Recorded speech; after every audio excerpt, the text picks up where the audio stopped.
नमस्कार सर्वताईंना, श्री स्वामी समर्थ. तर आता आपण चेन्नईमध्ये इथे इथं हॉटेल बुक केलेलं दीदीने, मुंबईवरूनच केलेलं. आणि एकदम तिचं जिथं सेंटर लागलेलं आहे तिला परीक्षेसाठी, त्या सेंटरच्या फक्त 1 मिनिट अंतर, एकदम जवळ असं बुक केलेलं होतं. पण हॉटेल पण छान आहे आणि रूम वगैरे आम्हाला एकदम छान दिलेला. मस्त असं छान होतं, AC वगैरे आणि शांतता होते. मेनू छान, झोप लागली रात्रीची. रात्री आल्यावर आम्ही काही शूट नाही घेतलं. रात्री 1 वाजता आम्ही इथं रूमवर पोहोचलो आहे. यायला बराच वेळ झाला. 1 वाजता इथं आल्यानंतर मग झोपलो. दोघी पण खूप थकलेलो होतो. 24 तासाचा प्रवास झाला आहे ट्रेनमधला आणि त्यानंतर इथे येऊपर्यंत भरपूर वेळ झाला. मग काही शूट घेतलं नाही. तर मी आता तुम्हाला दाखवते इथला रूम वगैरे. आता जायचं आहे खाली, नाश्ता वगैरे असतो आहे हॉटेलचा आणि तसं दीदीला पेपरला सोडायचं आहे तिथे. तर मी तुम्हाला दाखवते रूम. तर बघा, असा मस्तपैकी छान मोठासा बेड होता, AC, फॅन वगैरे पण छान. असं कपडे ठेवायसाठी वॉलटॉप दिलेलं, पण ते वापरलं नाही आम्ही. फोन वगैरे सगळं आपलं इथून खाली, त्यांना काय ऑर्डर करायचं असेल तर. पण आता ते काय नाश्ता वगैरे सकाळचं ते आता खाली जाऊनच करणार आम्ही. बिस्लरी वगैरे दिलेली आणि एक्स्ट्रा बेड होता, पण याचा काही वापर नाही झाला. आम्ही दोघी एकाच बेडवर झोपलेलो. चेअर वगैरे हे आमचा पसारा आहे. आता दीदीचं चाललं आहे आवरावरीनं जायचं आहेत. इकडे पण एक मोठी विंडो आहे, चेअर वगैरे आणि असं छान बाथरूम वगैरे मोठं बाथरूम होतं. गरम पाणी वगैरे चांगली छान सुविधा होती, काही प्रॉब्लेम नाही. छान होता. असं TV वगैरे पण होता, पण TV काही आम्ही चालू केला नाही.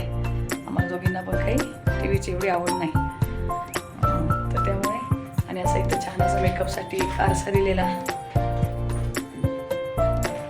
छानपैकी आरसा वगैरे होता सुंदर. तर आता दीदी झाली तयार. हे बघ, आता पेपरला जायचं आहे.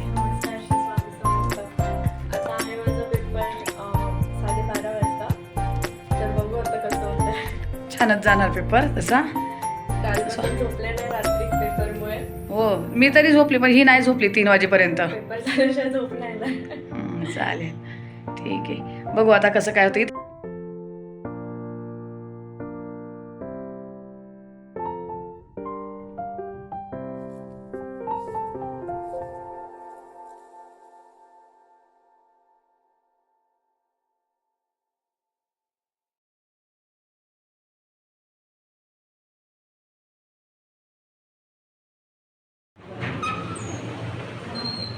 आई हे जेवण आहे की ब्रेकफास्ट आहे? हा ब्रेकफास्ट आहे, पण काय आता तुला 5 वाजेपर्यंत काय भेटणार नाही, मग भरपूर पोट भरून खायचं म्हणून.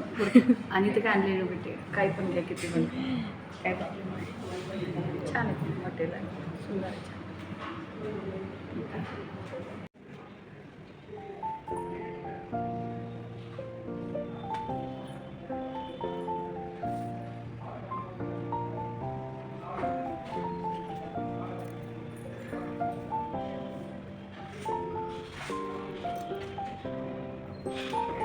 आता निघालो आहेत बाहेर, हॉटेलच्या बाहेर निघालो आहेत, पण एवढं ऊन आहेत. हे बघा चेहऱ्यावर कसं चकचक करतं आहे ऊन. भयानक ऊन आहेत इकडे, आपल्यापेक्षा खूप ऊन आहेत. मुंबईत तर मला ऊन म्हणजे काय ते दिसतच नाही, आणि इकडे भयानक ऊन आहेत. आणि आता तुम्हाला दीदी दाखवते बघा उन्हात कशी पडती. परीक्षेला चालली आणि काय ते झेरॉक्स वगैरे काढायचे राहिले. तर हे आता इथून थोडंसं कुठंतरी आहे, जरासं जवळच आहे, जरा झेरॉक्स वगैरे काढून घेते दीदीचे. हे आहे चेन्नईचे रोड आणि इथे दीदीला इकडे झेरॉक्स काढायचे. पण बघाल तर एवढी गरमी आहे इकडे, भयानक गरमी आहे.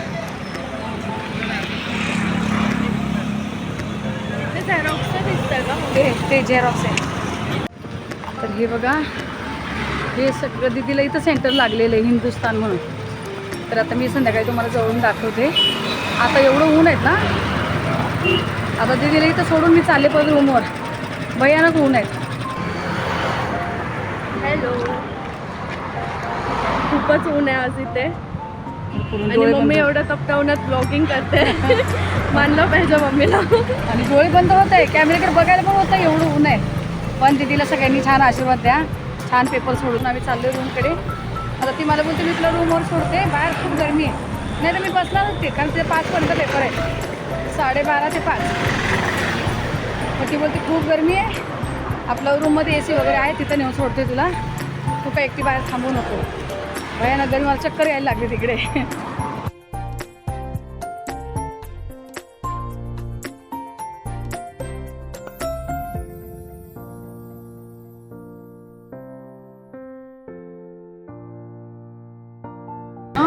हे दादाने एवढा छान ज्यूस बनवून दिला ना थंड. मी पायनॅपल घेतला आहे आणि तिथे ऑरेंज घेतला आहे. म्हणजे दादा एवढे छान आहेत ना, एकदम मस्त थंडगार आणि गोड, असं गोड प्यावं असं वाटलं आणि गार गार प्यायचं होतं. तर दादांनी छान बनवून दिला ज्यूस. थँक्यू दादा. Say hello to her channel. Thank you. Thank you. खूप छान आहे एकदा. आणि म्हणजे एकदम असे समजून घेतात. आपली भाषा त्यांना कळत नाही किंवा त्यांची पण आपल्याला कळत नाही, पण थोडंसं तुटकं बोललं की समजून घेतात. ते छान आहेत, मस्त एकदम. ज्यूस वगैरे घेतलं आहे. आम्ही बोलत होतो ते दादांना हिंदी येत नाही, इथं सगळे आपलं कन्नड भाषा बोलतं, आपल्या काही येत नाही ती. आणि आता नंतर निघायच्या टायमाला कळतं की त्यांना हिंदी येते. तर बरं वाटलं हिंदीमध्ये बोलले जरा, आणि काय काय माहिती पण सांगितली यांनी. तर छान आहे ते. थँक्यू दादा. आता आलोच आम्ही इथं हॉटेलच्या रूमवर. पण एवढी गरमी बघा, चेहरा बघूनच समजेल इतकी गरमी बाहेर. ए सीची काही सुद्धा कुलिंग वाटत नाही आहे की ए सी चालू आहे आणि अंगाला थंडवा बिलकुल वाटत नाही, काहीच नाही. फॅन पण चालू, ए सी पण चालू. एवढी गरमी आहे, इतकं ऊन आहे. असं ऊन मी कधी मुंबईत बघितलंच नाही. आता हे पहिल्यांदा बघायला भेटतं आहे. म्हणजे चेन्नईची गरमी म्हणजे भयानक आहे बघा. सकाळचे आता फक्त 11:30 वाजले. 11:30ला मी खाली जाऊन आलो. एवढी हालत खराब आहे. मी थांबणार दीदीबरोबर बाहेर तिथे. दीदी बोलली नाही, तिने मला रूमवर आणून सोडलं. तर दीदी आपलं 5 वाजेपर्यंत तिचं पेपर आहे, ती येईन. मी तोपर्यंत काही खाली निघत नाही इथून. बघा कसा चेहरा झाला एकदम लाल लाल गरमीने. भयानक हालत खराब आहे इथे.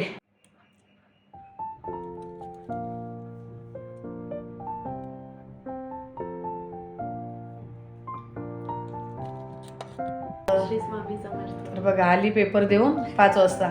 आता संध्याकाळचे जवळ वाजले 6:30. 5 वाजता आली, रिलॅक्स झाली. पण छान गेले पेपर. 2 पेपर होते पण मस्त गेले. कसे दोन्ही पेपर खूप सुंदर गेले. मला आधी खूप भीती वाटत होती, कारण मी कोरियामध्ये दिलेले तेव्हा खूलं स्ट्रिक्टली घेतलेलं त्यांनी. पण ह्या वेळेस इथे खूप चांगले होते, काइंड होते सगळे, आणि छान गेले. दोन्ही पण पेपर मस्त गेले. बरं झालं. आणि मेन म्हणजे आता ती खुश आहे. तर बोली चल आता इथे जर आपण शॉपिंग वगैरे करूया मी चेन्नईमध्ये. मम्मीला बोलले मी चांगला पेपर दिला तर आता मला तू काय गिफ्ट देणार, तर बघूया आता मला काय घेते. ऍटलीस्ट व्हिडिओच्या नादाने तरी काहीतरी घेईल मला.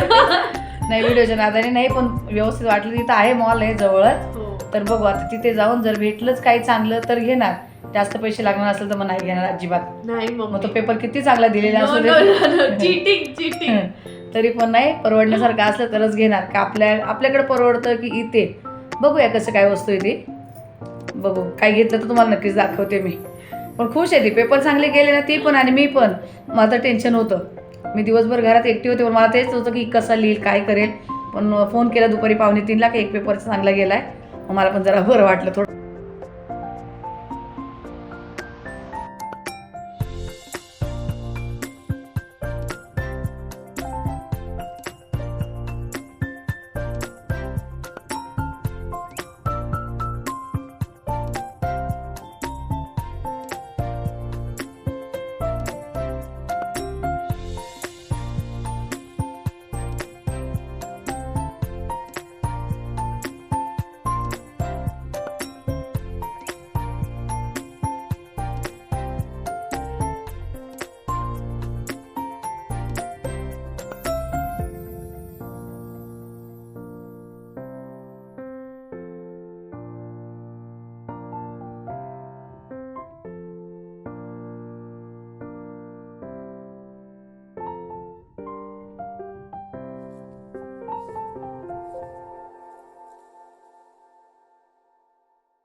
तर आता आम्ही आलो आहोत डिनर करायला, आणि डिनर करण्यासाठी आलो आहोत चेन्नईचं सगळ्यात फेमस फूड खायला, म्हणजे आहे फिश. ही फिश इकडची फेमस आहे, आणि चिकन पराठा फेमस आहे हा. आणि त्याच्यानंतर हे आहे ते प्रॉन्स मंचुरियन काहीतरी. तर आता जेवण वगैरे झालं आहे आमचं. जेवण छान होतं. आता चाललो आपण हॉटेलवर पुन्हा, आणि भेटूया आता पुढच्या व्लॉगमध्ये. तोपर्यंत सर्वांना श्री स्वामी समर्थ.